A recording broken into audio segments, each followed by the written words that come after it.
Приехал на пасеку. Это сегодня пасека гудит. Но вчера облетывались вот между дождями, и сегодня гудит пасека.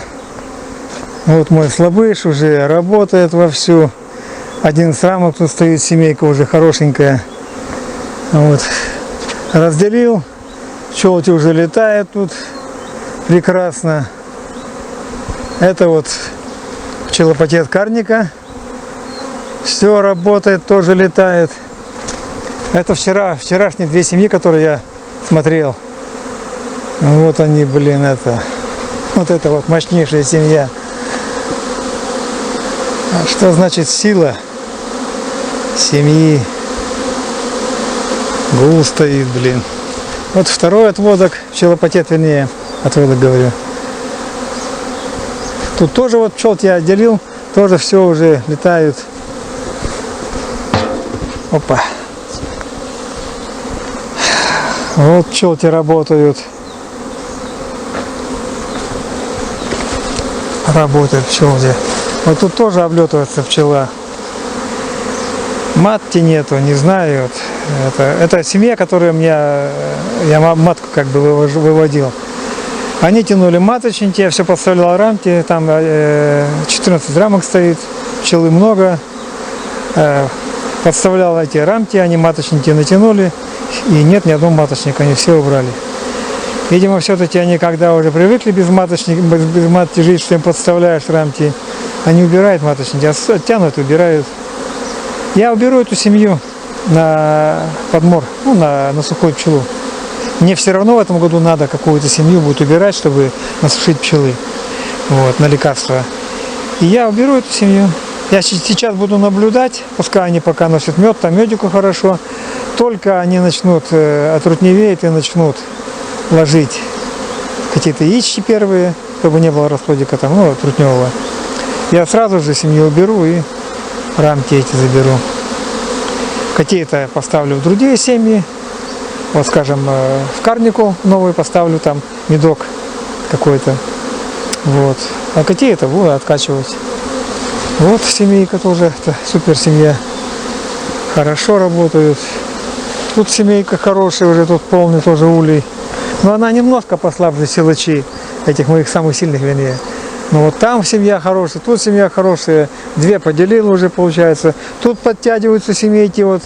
Тут семья тоже хорошая, 20 рамок стоит. Вот. И матка прошлогодняя. Косить надо, не успеваю, некогда. Пока некогда косить. Надо как-то сбить. Может, сегодня даже успею сбить. Вот такой у меня сегодня лед на пасеке. На моей небольшой пасеке. Наблюдаю, чтобы рой не вылетел, а то хрен его знает. Вот так они крутят меня. Потому что у меня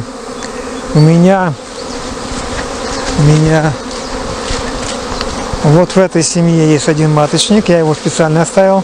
Я показывал, говорил, что уже какие-то один маточник я там сбоку, как пониже сбоку, я его оставил.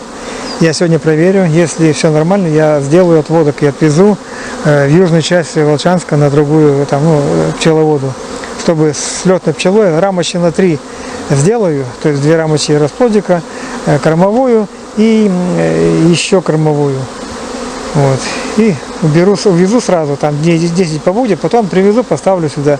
Вон я там вот, есть у меня вот этот, поставил я, 2 раза стряхивал, все слетали, там осталось пчелы, жменька такая, так сказать. Не получается. Видимо, погода хорошая, пчелы постоянно облетываются, и молодой пчелы нету. Такой не облетной пчелы. Вот, не знаю там, что с ним делать. В общем, вот так вот.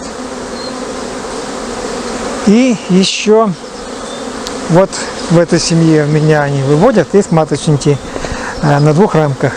Я тоже одну рамку возьму и тоже возьму, даже может с другой семьи возьму расплодику. И если здесь возьму пару рамок расплодику, то есть с пчелой слетной, и увезу в другую часть города, чтобы подальше, чтобы они дней 10 там побыли, и я потом сюда их привезу, поставлю, 2 отводочка будет. Может, кому-то реализую так. Ну просто как бы вот, если все погода будет, у меня опять будет меда очень много. Куда его девать? Каждый год все падает продажа. Потому что у людей недоверие, непонимание абсолютное у людей, просто непонимание абсолютное о настоящем меде. И фальсификатом все забито, просто все забито. Уже в интернете показывают, как делают, как скупают, там компании делают мед. Стандартный такой мед делают, фальсификат, искусственный мед делают.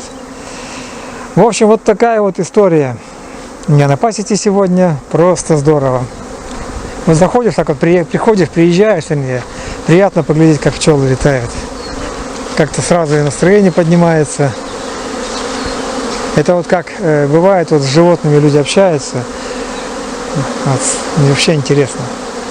Вот то же самое так вот. Хорошо облетывается.